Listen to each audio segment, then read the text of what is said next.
Lauren was calling. Hey, honey, what's up? She was crying. The wedding is off. Whoa. Did she mean the wedding or the marriage? Take a breath. What happened? Ruth said the place is too small. Then Mom called Ruth a selfish bitch. Then Matt cursed at Mom for cursing at Ruth. Then Carl cursed at Matt for cursing at Mom. And then they started fighting. Holy shit. Where was Jack in all this? Oh, he broke them up. Told everyone to calm down and grow up. I like Jack. That's pretty much what I would have done. Then everyone just left. Now I should explain. 34-year-old Lauren is a tech exec and the eldest of my 4 kids. Matt is a 36-year-old lawyer and her fiancé. They live together in New York City. Ruth is Matt's mother. Mom is Lauren's mom, my ex. Carl is my ex's 3rd husband. Jack is Matt's dad, also a lawyer. And Marilyn, who you haven't met yet, which hasn't been introduced, she isn't a lawyer, but she is the second and final Mrs. Bob Siegal. And when we met, she was a single mom of a son and a daughter. So, to recap, at this point in the story, I have 6 kids, 3 boys and 3 girls, yes, like the Brady Bunch, but Jewish. Oh, and 2 of my daughters are both named Lauren, one of whom may or may not be getting married. Welcome to my life in 2017. Back to the call. Oh, honey, I'm so sorry things are so messed up. Maybe we'll just go to City Hall or elope. Hey, vey. How did planning a happy day go so sideways? Lauren and Matt had been very clear that they had no interest in like a Disney princess giant affair. They just wanted an intimate wedding at a cool venue in Manhattan with just their friends and immediate family. That was fine with us. Marilyn and I understood that couples today don't approach weddings like when we did when I first got married at 23. And my bride's parents called all the shots, and pretty much all I had to do was rent a tux and show up. Our kids have their own priorities, their own ideas for celebrating their special day. So while we were happy to give our advice, if we were asked our opinions of things, any decisions would ultimately be theirs. Unfortunately, the moms didn't see it that way. Sadly, being Jewish women of a certain age living in New Jersey was pretty much all the 2 of them had in common. Lauren's mom wanted the wedding to be near her, down the shore, as they say in the Garden State. Mom's Matt insisted that with so many people they had to invite, only their country club up north would do. Just 2 stereotypically overbearing moms. I said, okay, you're upset. I get it. What do you and Matt want to do? Well, we've said, just our immediate family and our friends. Maybe 30 people.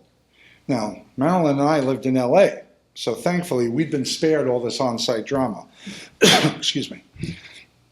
Well, then that's the wedding you should have. But I think Mom is just pushing back because she hates Ruth. Can you please talk to her? She'll listen to you. While I didn't share her optimism, I really couldn't refuse her request. So I said, sure, but Matt needs to get his parents on board. So I called the ex and I let her vent. And then I made my pitch. I said, look, I get it. You're the bride's mother. But instead of you and Ruth fighting for control over this thing, I think we all just need to let the kids have the wedding they want. Or trust me, they'll end up eloping. And that would suck. But we're helping to pay for it, so we should get a say. I said, well, actually not this time. See, look, we told Lauren and Matt, we have 6 kids, 6 potential weddings, and limited funds. So we've decided we're just going to give each kid the same amount when they get married. That seemed fair. And they'll spend it however they see fit. And the kids agreed, and they said they just want each of us to contribute equally, and they'll make up any difference, because after all, it is their wedding. She reluctantly agreed. Now, the 3 of our kids would all decide to get married in that same year threw quite a wrench into our plans, but that's a story for another day. So I happily called Lauren and shared the good news. So how did Matt make out? Ruth won't budge. Matt won't challenge her.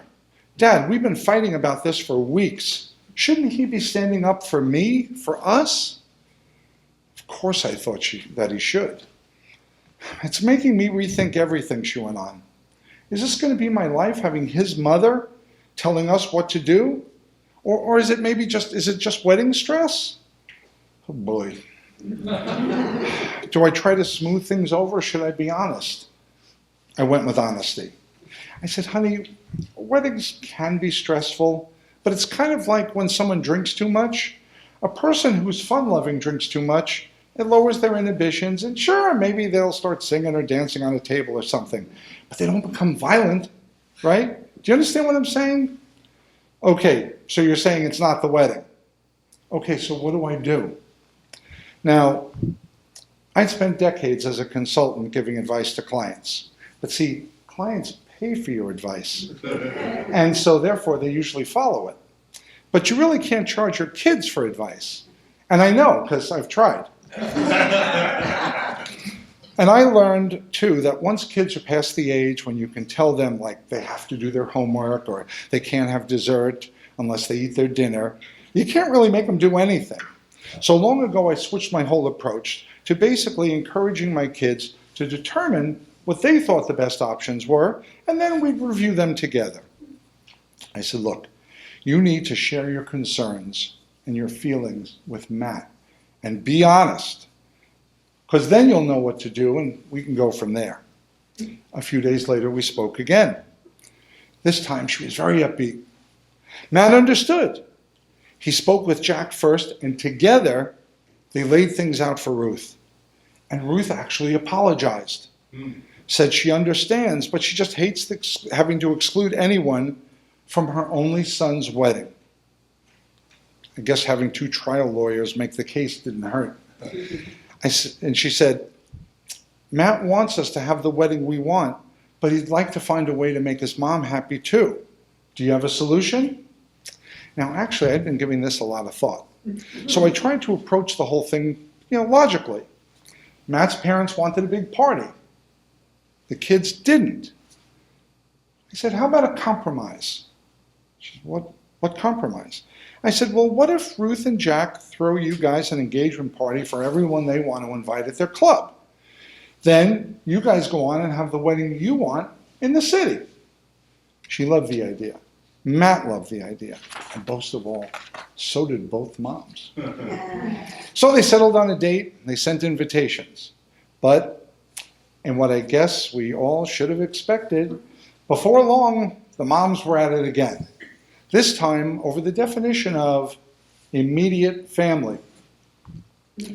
Now, honestly, at this point, I was out of suggestions. But actually, Lauren and Matt arrived at a solution. They decided to turn the engagement party into the wedding, just not tell anyone till after they were there. I said, wait, I'm confused. I admitted when Lauren shared this with me. I said, so you're dropping your plan? No, Dad, not really. See, only we're going to know that we're having a surprise pop-up wedding. Everyone else thinks they're coming to an engagement party. Okay, but what about the wedding you and Matt want? She said, I thought about everything you've been saying, that all this fighting is not worth the stress, and that all that really matters is getting married and starting our life together. And honestly, this just seemed the best way to stop all this madness. It was hard to argue with that. By the time the big day arrived, everyone had made up, love filled the air, and actually it was a lovely ceremony, and it was a great big party.